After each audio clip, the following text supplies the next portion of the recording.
तो आज मैं बात करने जा रहा हूँ हिंदी फिल्म जगत में शहंशाह और बिग बी के नाम से प्रसिद्ध सदी के महानायक अमिताभ बच्चन की, जिन्हें हिंदी सिनेमा का सबसे बड़ा और प्रभावशाली अभिनेता माना जाता है। दोस्तों, अमिताभ बच्चन को उनके जबरदस्त एक्टिंग के लिए 4 बार नेशनल फिल्म अवार्ड दिया जा चुका है। इसके अलावा भारत सरकार ने उन्हें पद्मश्री और पद्म विभूषण से भी सम्मानित किया है। दोस्तों, आज के समय में मेगा स्टार अमिताभ बच्चन की सफलता को तो सभी लोग जानते हैं, लेकिन इस सफलता के पीछे छिपा हुआ संघर्ष बहुत कम लोगों को पता होगा। अमिताभ ने फिल्मों में आने के पहले संघर्ष किया और एक बार जब फिल्मों में उन्होंने कदम रख दिया तब फ्लॉप फिल्मों की वजह से उनका रास्ता और भी कठिन हो गया। बहुत सारे लोगों ने तो उन्हें घर वापस चले जाने की बात कही, लेकिन उन्होंने हार नहीं मानी और अपने संघर्षों को जारी रखते हुए सदी का महानायक बनकर दिखाया। तो चलिए दोस्तों, बिना आपका ज्यादा समय लिए हम अमिताभ बच्चन के इस प्रेरणादायक सफर को शुरू से जानते हैं। अमिताभ बच्चन का जन्म 11 अक्टूबर 1942 को उत्तर प्रदेश के इलाहाबाद में हुआ था।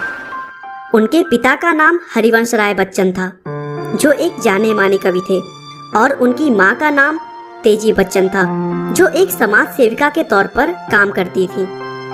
दोस्तों, अमिताभ बच्चन के माता पिता ने शुरुआत में उनका नाम इनकलाब रखा था, क्योंकि स्वतंत्रता संग्राम के उस दौर में इनकलाब जिंदाबाद का नारा खूब जोरों पर था।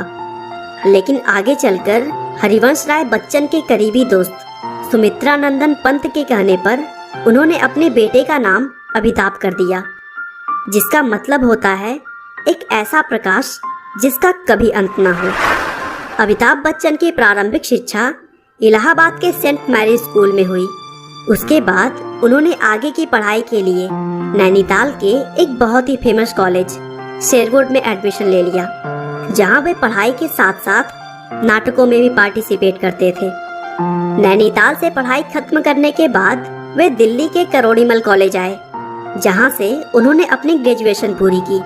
ग्रेजुएशन पूरी करने के बाद उन्होंने दिल्ली में बहुत सी जगहों पर नौकरी की खोज की, लेकिन उन्हें कहीं सफलता नहीं मिली। और तभी अपने एक दोस्त के कहने पर उन्होंने ऑल इंडिया रेडियो में वॉइस नरेशन के जॉब के लिए अप्लाई किया, जहां उनके आवाज को मोटा और भद्दा बताकर उन्हें रिजेक्ट कर दिया गया। दिल्ली में हर तरफ निराशा हाथ लगने की वजह से वे अपने दोस्तों के साथ कलकत्ता चले गए, जहां पर उन्होंने अपने जीवन के करीब 5 साल बिताए और कुछ प्राइवेट कंपनियों में बहुत ही कम सैलरी पर काम किया।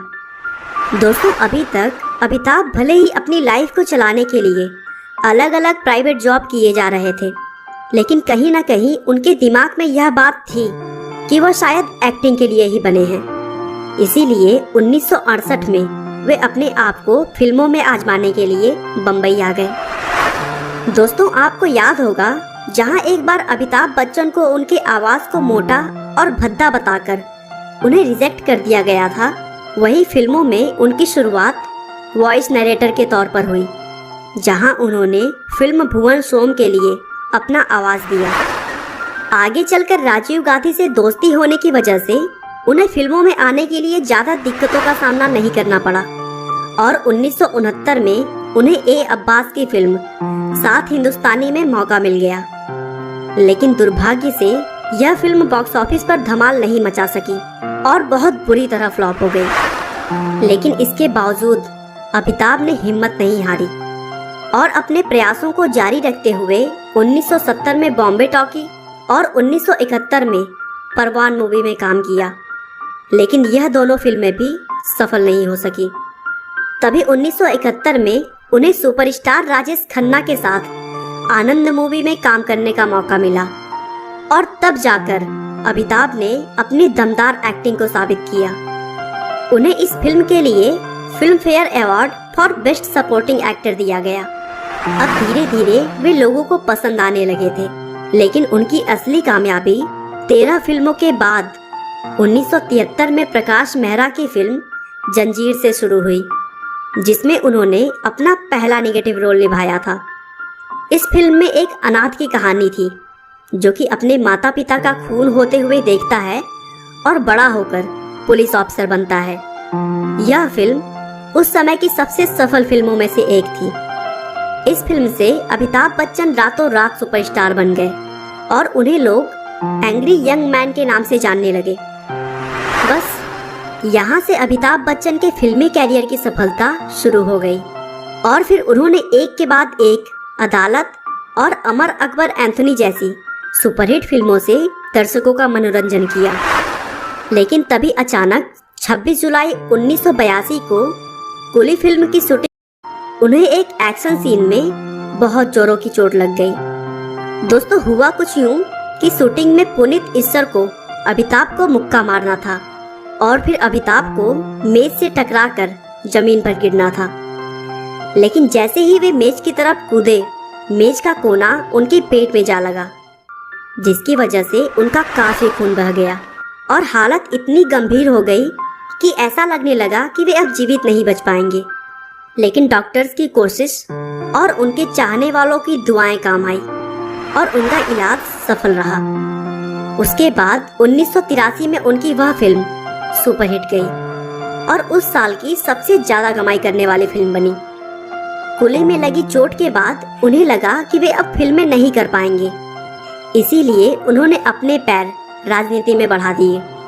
लेकिन राजनीति में वे ज़्यादा नहीं टिक सके और फिर 1988 में उन्होंने शहंशाह मूवी से वापसी की। लेकिन उसके बाद की बहुत सारी फिल्मों में उन्हें निराशा मिली और उनका कैरियर खत्म सा लगने लगा। लेकिन 2000 में आई मोहब्बतें मूवी उनके डूबते कैरियर को बचाने में काफ़ी मददगार साबित हुई और फिल्म में उनकी एक्टिंग को काफ़ी सराहा गया। बाद में चलकर उन्होंने टीवी की दुनिया में भी बुलंदियों के झंडे गाड़े और उनके द्वारा होस्ट किया गया केबीसी यानी कौन बनेगा करोड़पति शो टीआरपी के सारे रिकॉर्ड्स तोड़ डाले। दोस्तों, अमिताभ बच्चन अपनी सबसे बड़ी उपलब्धि हरिवंश राय बच्चन का पुत्र होना मानते हैं। उनका कहना है कि पिताजी ने मेरे हर फैसले में मेरा साथ दिया था। सब मिला जुलाकर अमिताभ बच्चन जी हम सभी के लिए एक आदर्श हैं, जो कई दशकों से लोगों के दिलों पर राज करते आए हैं और करते रहेंगे। हार मानो नहीं तो कोशिश बेकार नहीं होती।